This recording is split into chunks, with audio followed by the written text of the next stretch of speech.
السلام علیکم دوستوں، آج ہم ڈسکس کرنے جا رہے ہیں طلاق کی صورت میں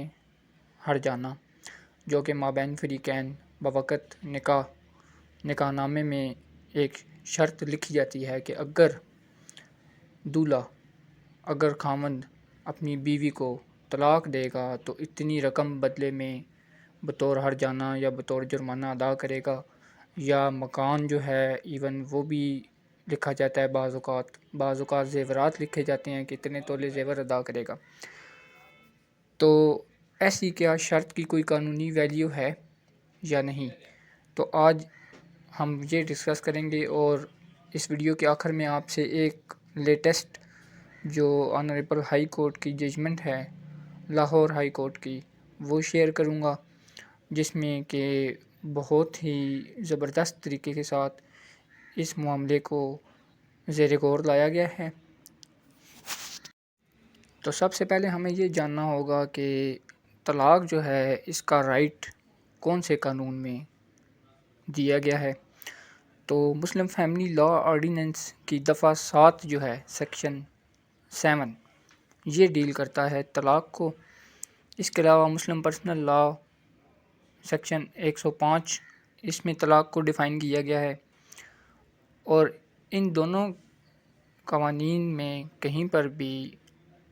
طلاق کے رائٹ پر کوئی بھی قدغن یا کوئی بھی پابندی نہیں لگائی گئی، اور نہ ہی کوئی ایسی بات ان قوانین میں نظر آتی ہے۔ تو جو آج کی ججمنٹ ہے، اس میں یہی ڈسکس کیا گیا ہے، جو کہ میں اب آپ کو تفصیل سے بتاؤں گا کہ آنریبل لاہور ہائی کورٹ نے اس ججمنٹ میں کیا جو ہے وہ ڈسکس کیا ہے۔ تو معاملہ کچھ یوں تھا کہ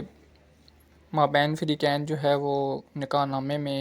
ایک شرط جو ہے وہ تحریر کی گئی کہ اگر خامن جو ہے وہ بیوی کو طلاق دے گا تو اس کے بدلے میں وہ اس کو طلائی زیورات یعنی کہ گولڈ اورنامنٹس دے گا۔ تو